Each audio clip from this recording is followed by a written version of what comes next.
இயேசு கிறிஸ்து அனுபவித்த துன்பங்களையும் அவர் சிலுவையில் அறையப்பட்டதையும் நினைவு கூர்ந்து அனுஷ்டிக்கப்படும் புனித வெள்ளி அல்லது பெரிய வெள்ளி இன்றாகும். கிறிஸ்தவர்களின் வழிபாட்டில் முக்கிய நாளாக இந்த பெரிய வெள்ளி பார்க்கப்படுகின்றது. இயேசு கிறிஸ்து உயிர்த்தெழுந்த ஞாயிறு கொண்டாட்டத்திற்கு முந்தைய வெள்ளிக்கிழமை அனுஷ்டிக்கப்படும் நிகழ்வாகும். மனிதர்களை பாவங்களிலிருந்து மீட்பதற்காக இறைவனின் திருக்குமரர் மனிதகுலத்தின் மீட்பராக பூலோகம் வருகை தந்து சிலுவையில் அறைந்த பிறகு குல இரட்சண்யத்திற்காக செய்த தியாகத்தை கிறிஸ்தவ அடியார்கள் இன்றைய நாளில் நினைவு கூறுவார்கள். கத்தோலிக்க தேவாலயங்களில் இது தொடர்பான 3 மணி நேர விசேட ஆராதனைகளும் நடைபெற்றன.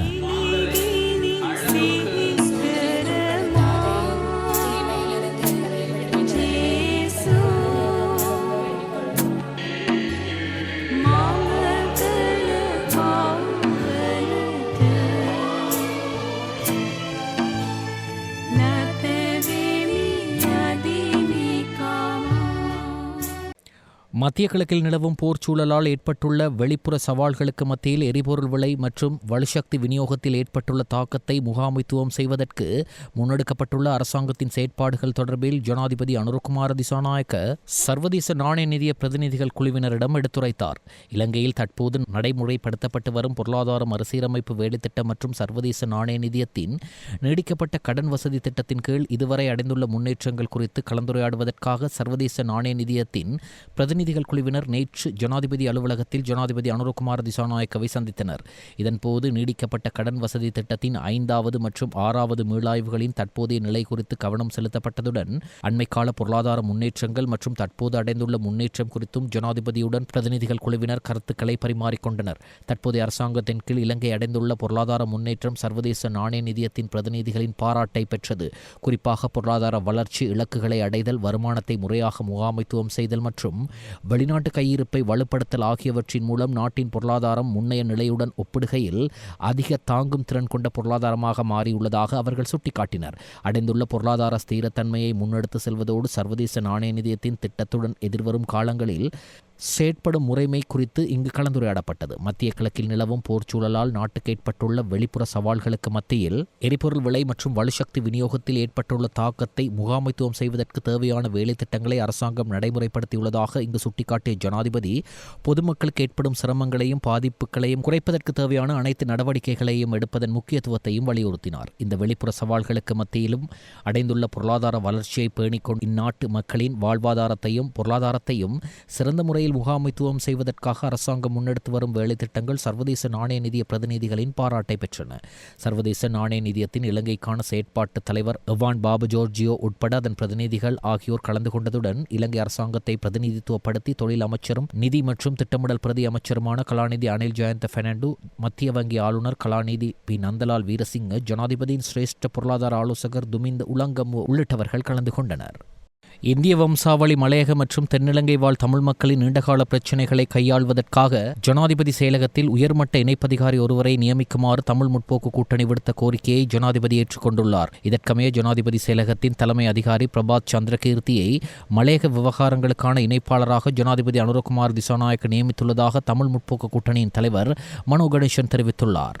ஜனாதிபதிக்கும் தமிழ் முற்போக்கு கூட்டணியின் தூதுக்குழுவிற்கும் இடையில் நேற்று நடைபெற்ற விசேட சந்திப்பை தொடர்ந்தே இந்த முக்கிய தீர்மானம் எட்டப்பட்டுள்ளது.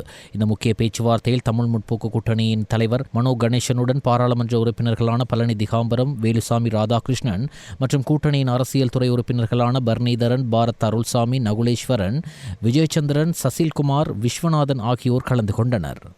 தற்போதைய வானிலை காலநிலை மாற்றங்கள் எதிர்காலத்தில் ஏற்படக்கூடிய எல் நினோ நிலைமை மற்றும் சிறுபோக பயிற்சியை ஆரம்பிக்கப்பட்டுள்ள நிலையில் மேற்கொள்ளப்பட வேண்டிய நீர் முகாமைத்துவம் குறித்த கலந்துரையாடல் ஜனாதிபதி அனுரகுமார திசாநாயக்க தலைமையில் நேற்று பிற்பகல் ஜனாதிபதி அலுவலகத்தில் இடம்பெற்றது. எதிர்கால எதிர்வு கூறல்களின்படி இவ்வருடம் கிடைக்கக்கூடிய மழை வீழ்ச்சி குறித்தும் தற்போது நீர்த்தேக்கங்களில் உள்ள நீரின் அளவு குறித்தும் இங்கு புள்ளி விபரங்களின் அடிப்படையில் விடயங்கள் கலந்துரையாடப்பட்டது.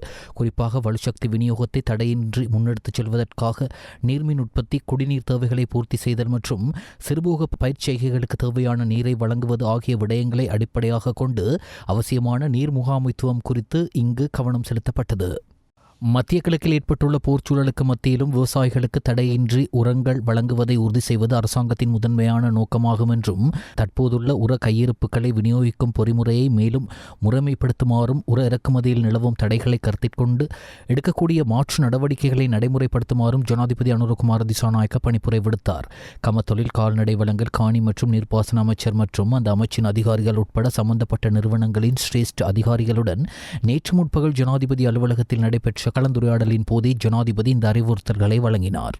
கடத்தி காணாமலாக்கப்பட்ட கிழக்கு பல்கலைக்கழகத்தின் முன்னாள் உபவேந்தர் சுப்பிரமணியம் ரவீந்திரநாத் கடத்திச் செல்லப்பட்டு புலனறுவ செவனப்பிட்டியில் சட்டவிரோத சித்திரவதை முகாமில் தடுத்து வைக்கப்பட்டு படுகொலை செய்யப்பட்டு எரிக்கப்பட்டுள்ளதாக குற்றப்புலனாய்வு திணைக்களம் கல்கிஸ்ஸ நீதவான் நீதிமன்றத்திற்கு அறிவித்தது. இந்த விவகாரத்தில் கைது செய்யப்பட்டு கடந்த 359 நாட்களாக குற்றப்புலனாய்வு திணைக்களத்தில் தடுத்து வைக்கப்பட்டு விசாரிக்கப்பட்டு வந்த சிவனேசதுரை சந்திரகாந்தன் எனும் பிள்ளையானை நீதிமன்றில் ஆஜர் செய்த போது விசாரணையாளர்கள் இதனை மன்றுக்கு அறிவித்தனர். கடந்த 2006ஆம் ஆண்டு டிசம்பர் மாதம் 16ஆம் தேதி சிவசுப்பிரமணியம் ரவீந்திரநாத் கொழும்பில் வைத்து கடத்தி காணாமலாக்கப்பட்டிருந்தார்.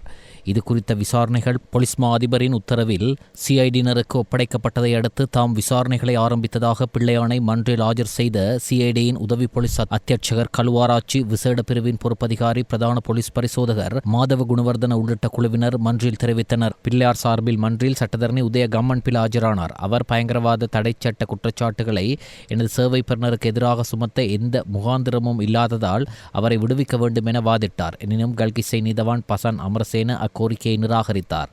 சிஐடி பணிப்பாளர் பயங்கரவாத தடை சட்டத்தின் 7(1) அத்தியாயத்தின் கீழ் சான்றிதழ் ஒன்றை மன்றுக்கு கையளித்திருந்த நிலையில் பிள்ளையானை சட்டமாதிபரின் ஆலோசனை பெறும் வரையில் விளக்கமறியலில் வைக்க நீதவான் உத்தரவிட்டார். வைத்தியர்களுக்கான இடமாற்ற நடைமுறையில் சுகாதார அமைச்சரின் தன்னிச்சையான தீர்மானங்கள் மற்றும் அரசியல் தலையீடுகளுக்கு எதிர்ப்பு தெரிவித்து நேற்று முன்தினம் காலை 8 மணி முதல் நேற்றைய தினம் காலை 8 மணி வரை நாடளாவிய ரீதியில் 2வது நாளாக அரச வைத்தியர்கள் 24 மணி நேர அடையாள வேலைநிறுத்த போராட்டத்தை முன்னெடுத்திருந்தனர். ஏற்கனவே வைத்திய இடமாற்ற விடயத்தில் நிர்வாக சீர்கேட்டினை எதிர்த்து கடந்த மாதம் 31ஆம் தேதியன்றும் அரச வைத்திய அதிகாரிகள் சங்கத்தை பிரதிநிதித்துவப்படுத்தும் சுமார் 23,000க்கும் அதிக எண்ணிக்கையிலான வைத்தியர்கள் 24 மணித்தியால அடையாள பணி பகிஷ்கரிப்பை முன்னெடுத்து இருந்தனர். இந்நிலையில் குறித்த தொழிற்சங்க நடவடிக்கையை அடுத்து சுகாதார அமைச்சர் எவ்வித நடவடிக்கையையும் எடுக்காது வைத்தியசாலைகளுக்கு சவால் விடுத்திருந்த நிலையில் நேற்று முன்தினம் கூடிய அரச வைத்திய அதிகாரிகள் சங்கத்தின் அவசர மத்திய செயற்குழு எடுத்த ஏகோபித்த தீர்மானத்திற்கமைய நேற்றைய தினமும் தொழிற்சங்க நடவடிக்கைகள் முன்னெடுக்கப்பட்டது. இதன் காரணமாக கொழும்பு தேசிய வைத்தியசாலை உள்ளிட்ட நாட்டின் பல பாகங்களிலும் உள்ள அரச வைத்தியசாலைகளின் வெளிநோயாளர் பிரிவு மற்றும் மாதாந்த சிகிச்சை பிரிவுகளின் சேவைகள் ஸ்தம்பித்திருந்தன. அத்தோடு பணி பகிஷ்கரிப்பை அறியாது நேற்றைய தினம் அரச வைத்தியசாலைகளுக்கு வருகை தந்திருந்த பெருமளவான நோயாளர்களும் பொதுமக்களும் சிகிச்சைகளை பெற்றுக்கொள்ள முடியாமல் பெரும் அசௌகரியங்களுக்கு முகம் கொடுத்திருந்ததை காணக்கூடியதாக இருந்தது. முறையான இடமாற்ற சேவையின் அனுமதியோ அல்லது அரச சேவை ஆணைக்குழுவின் அங்கீகாரமோ இன்றி 2026ஆம் ஆண்டுக்கான பயிற்சி நியமனங்கள் மற்றும் பின்தங்கிய பிரதேச இடமாற்ற பட்டியலை அமைச்சு தன்னிச்சையாக வெளியிட்டுள்ளதுடன் எவ்வித அடிப்படையுமின்றி 393ஆக இருந்த பின்தங்கிய பிரதேச சேவை நிலையங்களை 265ஆக குறைத்தமை மற்றும் 1 வருட சேவை காலத்தை தன்னிச்சையாக 2 வருடங்களாக நீடித்த உள்ளிட்ட தீர்மானங்களுக்கு எதிர்ப்பினை தெரிவித்து வைத்தியர்கள் தொழிற்சங்க போராட்டத்தை முன்னெடுத்துள்ளனர். அரசாங்க வைத்திய அதிகாரிகள் சங்கம் ஆரம்பித்துள்ள தொழிற்சங்க போராட்டத்திற்கு எவ்வித நியாயமான அடிப்படையும் இல்லை என சுகாதார அமைச்சர் நலிந்த ஜெயதிச தெரிவித்துள்ளார். அது வெறும் அரசியல் நோக்கத்தில் அரசாங்கத்தை அசௌகரியத்திற்குள்ளாக்குவதற்காக முன்னெடுக்கப்படுவதாகவும் அவர் ஊடகங்களுக்கு கூறியுள்ளார். பயிற்சி முடித்த 453 புதிய வைத்தியர்கள் அரசாங்க சேவையில் இணைவதை தடுத்து அவர்களை அரசாங்க வைத்திய அதிகாரிகள் சங்கம் பிணை கைதிகளாக பயன்படுத்தியுள்ளதாக அமைச்சர் சுட்டிக்காட்டினார். இந்த வைத்தியர்கள் நியமனங்களுக்கு விண்ணப்பிப்பதற்கான கால அவகாசம் எதிர்வரும் சனிக்கிழமை நண்பகல் 12 மணியுடன் நிறைவடைகிறது. இந்த கால எல்லை இக்காரணம் கொண்டும் நீடிக்கப்பட மாட்டாது என அவர் வலியுறுத்தினார். வைத்தியர்கள் விண்ணப்பித்ததை தடுக்கும் வகையில் யாராவது அச்சுறுத்தல் விடுத்தால் அது குறித்து உடனடியாக சுகாதார அமைச்சுக்கு தெரியப்படுத்துமாறு கூறப்பட்டுள்ளது. இது தொடர்பாக குற்றப்புலனாய்வு திணைக்களம் ஊடாக விசாரணைகள் நடத்தப்படும். குறித்த நேரத்திற்குள் விண்ணப்பிக்காத வைத்தியர்களின் வைத்தியசாலை சேவை மற்றும் சம்பளம் அன்றோடு நிறுத்தப்படும். அவர்கள் மீண்டும் அரச சேவையில் இணைய வேண்டுமானால் அடுத்த 1300 பேர் கொண்ட குழுவுடனே இணைய முடியும். அப்போது அவர்கள் சிரேஷ்டத்துவத்தை இழந்த பட்டியலின் இறுதிக்கே தள்ளப்படுவார்கள் என அமைச்சர் எச்சரித்தார். 453 புதிய வைத்தியர்களை பலிகடாக்களாக்கி அவர்களை அச்சுறுத்தி தவறான தகவல்களை வழங்கி அரசாங்க வைத்திய அதிகாரிகள் சங்கம் முன்னெடுக்கும் இந்த செயல் மனிதாபிமானமற்றது. எவருக்கும் அஞ்சாமல் சுயாதீனமாக முடிவெடுத்து அரச சேவையில் இணையுங்கள் என அமைச்சர் இளம் வைத்தியர்களிடம் கோரிக்கை விடுத்துள்ளார். கொழும்பு நகரம் மற்றும் அதனை சூழவுள்ள பகுதிகளுக்கு சுத்தமான குடிநீரை வழங்கும் பிரதான நீர் சுத்திகரிப்பு நிலையங்களில் ஒன்றான கலட்டுவாவ நீர் சுத்திகரிப்பு நிலையத்தில் இன்னும் 20 நாட்களுக்கு மாத்திரமே நீர் எஞ்சியுள்ளதாக தேசிய நீர்வளங்கள் மற்றும் வடிகால் அமைப்பு சபையின் தலைவர் பொறியியலாளர் சந்தன பண்டார நேற்று தெரிவித்தார். வெப்பமான வானிலையுடன் நீரின் நுகர்வு அதிகரித்து வருவதாகவும் தலைவர் மேலும் சுட்டிக்காட்டினார். தற்போது நாட்டில் நிலவும் கடும் வறட்சியான வானிலை மற்றும் நீர் நுகர்வு அதிகரிப்பு காரணமாக குடிநீர் உற்பத்தியை எதிர்காலத்தில் ஓரளவு கட்டுப்படுத்த நேரிடும் என்றும் அவர் கூறினார். இதேவேளை லபுகம நீர் சுத்திகரிப்பு நிலையத்தில் இன்னும் 50 நாட்களுக்கு மாத்திரமே நீர் எஞ்சியுள்ளதாக தேசிய நீர்வளங்கள் மற்றும் வடிகால் அமைப்பு சபை தெரிவித்துள்ளது. நாட்டில் தற்போது நிலவி வரும் வறட்சியான காலநிலை காரணமாக நீர்நிலைகள் வேகமாக வற்றி வருவதையும் அதன் காரணமாக நீர் உற்பத்தி திறன் பாதிக்கப்பட்டுள்ளதையும் கருத்திற்கொண்டு அதை வினைத்திறனாக முகாமைத்துவம் செய்ய தேசிய நீர்வளங்கள் மற்றும் வடிகால் அமைப்பு சபை விசேட நடவடிக்கைகளை மேற்கொண்டுள்ளது. இதற்கமைய நீரை உற்பத்தி செய்தல் மற்றும் விநியோகிப்பதை கண்காணித்து கட்டுப்படுத்துவதற்காக துறைசார் அதிகாரிகளை கொண்ட விசேட செயற்பாட்டு குழு ஒன்று சபையின் தலைவர் மற்றும் பொது முகாமையாளரால் நியமிக்கப்பட்டுள்ளது. இந்த விசேட குழுவானது நீர்நிலைகளில் காணப்படும் பிரச்சினைகள், நீர் உற்பத்தி திறன் மற்றும் விநியோக முறைகளை தொடர்ச்சியாக கண்காணிக்கும் பணிகளில் ஈடுபடவுள்ளது. அத்துடன் இனங்காணப்பட்ட காலப்பகுதிக்குள் நாளாந்த மற்றும் வாராந்த நிலவரங்களை மீளாய்வு செய்து தற்போதைய நிலைமைகள் தொடர்பான முகாமைத்துவ அறிக்கைகளை சமர்ப்பிக்கவும் நடவடிக்கை எடுக்கப்பட்டுள்ளது. உரிய துறைகளுக்கிடையே சிறந்த ஒருங்கிணைப்பை ஏற்படுத்தி நுகர்வோருக்கு போதுமான நீர் விநியோகத்தை உறுதிப்படுத்துவதே இக்குழுவின் முக்கிய நோக்கமாகும். எதிர்காலத்தில் நீண்ட நேர நீர்வெட்டுக்கள் ஏற்படுவதை தவிர்ப்பதற்கும் அனைத்து நுகர்வோர் தங்களது அன்றாட தேவைகளை பூர்த்தி செய்யும் வகையில் நீரை பகிர்ந்தளிப்பதற்கும் தேவையான முகாமைத்துவ நடவடிக்கைகள் முன்னெடுக்கப்படும் என தேசிய நீர்வளங்கள் மற்றும் வடிகால் அமைப்பு சபை தெரிவித்துள்ளது. மேலும் நீர்நிலைகளின் நீர்மட்டம் வழமைக்கு திரும்பும் வரை இந்த விசேட குழுவின் கண்காணிப்பு பணிகள் தொடரும் எனவும் அறிவிக்கப்பட்டுள்ளது. இணைய வழியில் நிதி மோசடியில் ஈடுபட்ட குற்றச்சாட்டில் 147 வெளிநாட்டு பிரஜைகள் போலீசார் கைது செய்துள்ளனர். சந்தேக நபர்கள் ஸ்லாபம் இரனவில பகுதியில் உள்ள ஒட்டேலில் தங்கியிருந்து இந்த குற்றச்செயல்களில் ஈடுபட்டிருந்த நிலையில் கைதாகியுள்ளனர். சீனா, பங்களாதேஷ் மற்றும் வியட்நாம் உள்ளிட்ட நாடுகளைச் சேர்ந்தவர்களே இவ்வாறு கைது செய்யப்பட்டுள்ளனர். கைதானவர்களில் சீனாவைச் சேர்ந்த 133 பேரும், வியட்நாமைச் சேர்ந்த ஒருவரும், பங்களாதேஷைச் சேர்ந்த 13 பேரும் அடங்குவதாக போலீசார் தெரிவிக்கின்றனர். கட்டுநாயக்க விமான நிலையத்தில் சுமார் 25 கோடி ரூபாவிற்கும் அதிக பெறுமதியுடைய குஷ் ரக போதைப் பொருளுடன் நபர் ஒருவர் சுங்க அதிகாரிகளால் கைது செய்யப்பட்டுள்ளார். சந்தேக நபர் நேற்று மதியம் தாய்லாந்தின் பேங்காக் விமானம் மூலம் இந்த போதைப் பொருளை நாட்டிற்கு கொண்டு வந்துள்ளார். அவர் எடுத்து வந்த 4 பயண பொதிகளில் இருந்து 16 சைலன்சர்களுக்குள் மிகவும் நுணுக்கமான முறையில் இந்த போதைப் பொருள் மறைத்து வைக்கப்பட்டிருந்தது. அந்த சைலன்சர்களுக்குள் இருந்து 25 கிலோ 500 கிராம் எடையுடைய குஷ் போதைப் பொருள் மீட்கப்பட்டதாக சுங்க திணைக்களம் தெரிவித்துள்ளது. கட்டுநாயக்க விமான நிலையத்தின் வர்த்தகர்களுக்கான சிவப்பு வழி ஊடாக இந்த போதைப் பொருள் தொகையை வெளியே கொண்டு செல்ல முயன்ற போதே சந்தேக நபர் சுங்க அதிகாரிகளினால் கைது செய்யப்பட்டார். மட்டக்களப்பு பிராந்திய சேவைகள் பணிமனையினால் மட்டக்களப்பு மாநகர சபையின் அத்தியாவசிய சேவைகளை பூர்த்தி செய்வதற்காக புதிய நீர்த்தாங்கி வாகனம் ஒன்று இன்று மாநகர சபைக்கு உத்தியோகபூர்வமாக கையளிக்கப்பட்டது. இந்நிகழ்வு மாநகர சபை வளாகத்தில் சிறப்பாக நடைபெற்றது. நகரில் தண்ணீர் விநியோக சேவைகளை மேம்படுத்தவும் அவசரகால சூழ்நிலைகளில் மக்களுக்கு விரைவாக குடிநீர் வழங்கும் திறனை அதிகரிக்கவும் இந்த நீர்த்தாங்கி வாகனம் முக்கிய பங்காற்றும் என எதிர்பார்க்கப்படுகிறது.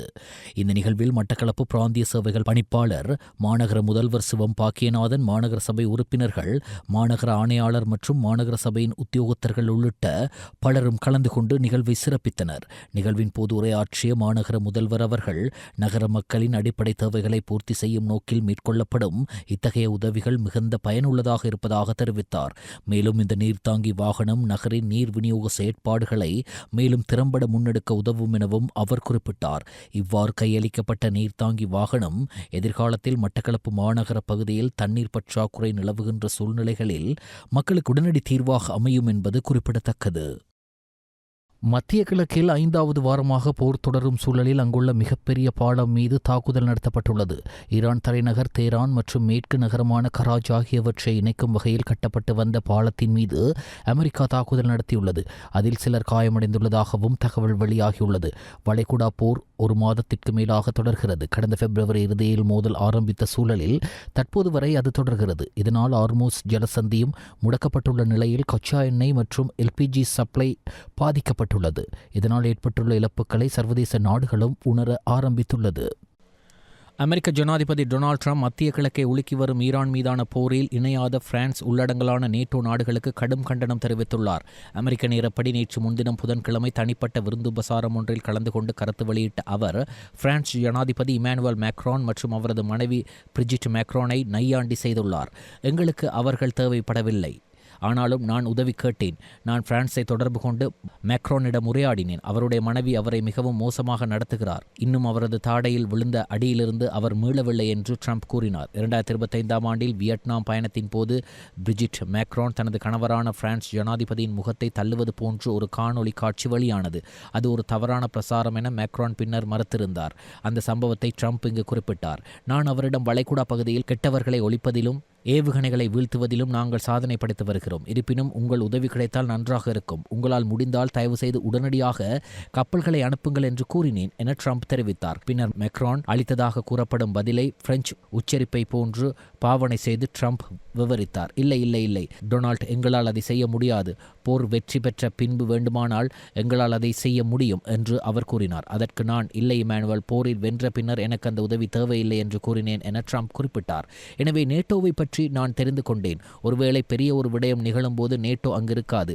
பெரிய ஒன்று என்றால் நான் எதை குறிப்பிடுகின்றேன் என்பது உங்களுக்கு தெரியும் என்று ட்ரம்ப் மேலும் விளக்கம் அளிக்காமல் கூறினார். அவர் நேட்டோவை ஒரு காகித புலி என விமர்சித்துள்ளார். புவியின் சுற்றுப்பாதையிலிருந்து வெற்றிகரமாக வெளியேறிய ஆர்டெமிஸ் 2 தற்போது நிலவின் மேற்பரப்பை நோக்கி தமது பயணத்தை ஆரம்பித்துள்ளது.